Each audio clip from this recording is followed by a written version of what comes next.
What happens when America's most feared stealth fighter is shot down in broad daylight?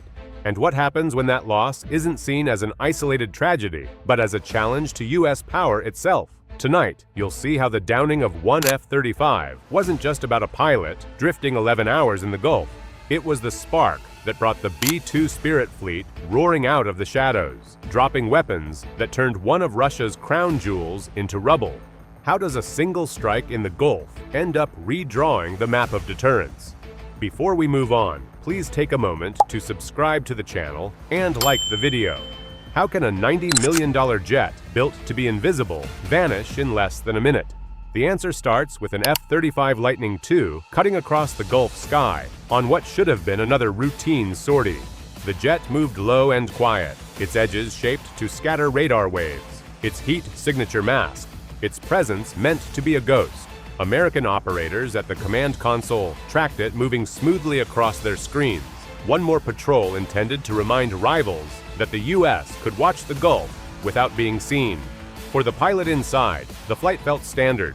Training patterns repeated, system checks complete, nothing out of place. But 30 miles away, operators on the Russian side were waiting with something designed to erase stealth itself.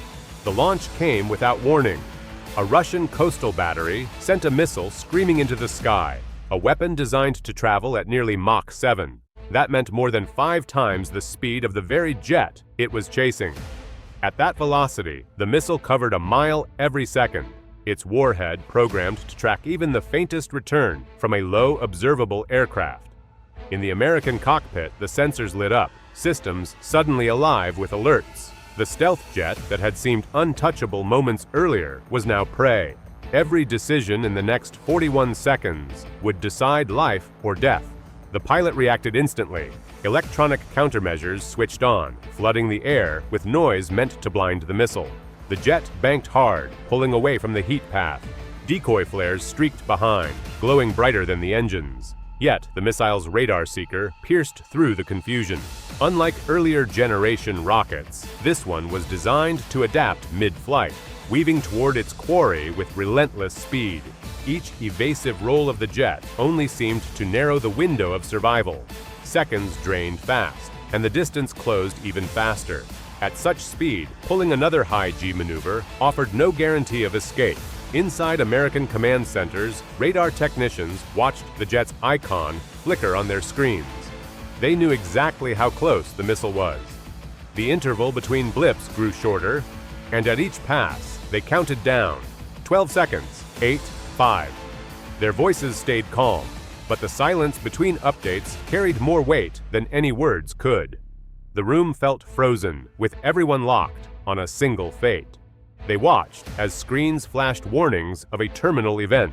Back in the cockpit, the pilot faced choices that all pointed toward the same end. He could try another dive, but it would only buy fragments of a second. He could climb sharply, but the missile's speed erased that option before it formed. Training drilled over years left one possibility: survival by ejection. At barely 1,000 feet above the Gulf waters, he pulled the handle. Explosive bolts fired. The canopy went. An instant later, the seat shot clear. The missile struck the empty fuselage, shattering the $90 million aircraft into burning wreckage that scattered across the surface of the sea. The pilot hit the water alive but alone, waves closing over him as the remains of his jet smoldered nearby. Hours turned to daylight as he floated among debris, carried by currents he could not control. 11 hours later, a U.S. rescue unit pulled him from the Gulf, dehydrated but alive.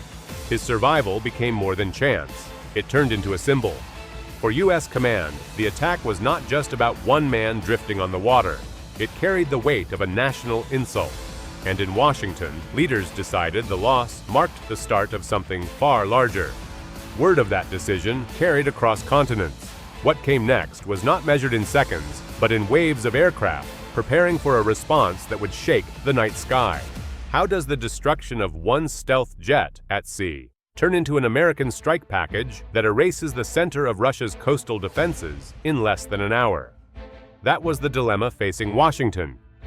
Do nothing, and the United States risks appearing hesitant in front of rivals who waited for signs of weakness. Strike too hard, and the confrontation could spiral far beyond a single stretch of the Gulf.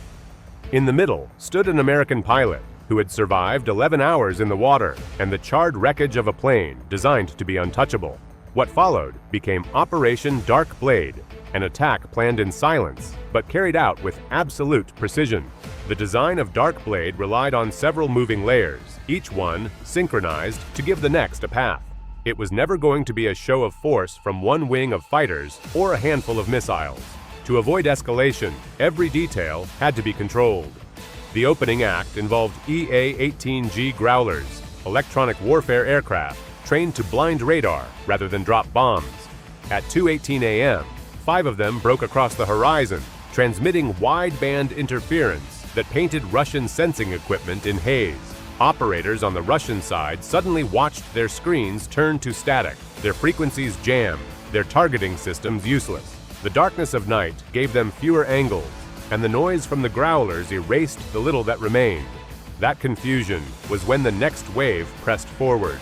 15 stealth fighters closed the gap from standby airfields, slicing through at high altitude. These were not strike jets yet. They carried intercept weapons tailored to destroy anything the Russians could launch in retaliation. As radar sites struggled to recover from the electronic wash, missiles from these interceptors roared downward, targeting launch platforms before they could lock on. Any Russian crew rushing to fire saw their rockets intercepted in mid-ascent, split apart before even reaching combat speed. Russian commanders still pushed back. More than 40 rockets and hundreds of shells spat into the air, creating what looked like a wall of fire stretching over their coast. The shells rose upward in arcs, meant to catch invisible aircraft, using sheer volume to fill the night sky. But random fire could not match precision. Anti-radiation missiles followed the Russian artillery's own emissions back to their source. Each mobile launcher that powered up revealed itself, seconds later exploding in flames. The protective shield meant to guard Russian infrastructure now fractured in all directions. The strain showed quickly. Russian units scrambled from one position to another, but every move doubled their signal exposure.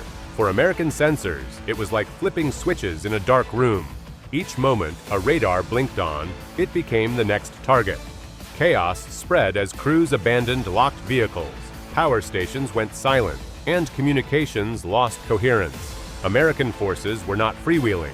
They were executing timed strikes with synchronized intervals, each hit clearing the next path.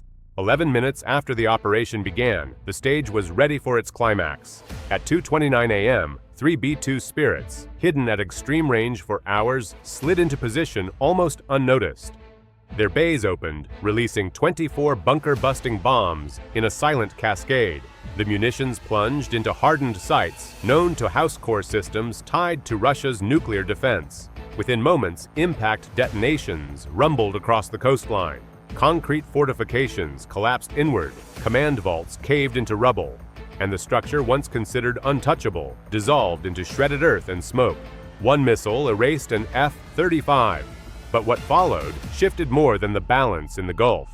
In hours, alliances questioned their stability, markets lurched with uncertainty, and militaries recalculated deterrence thresholds once thought untouchable.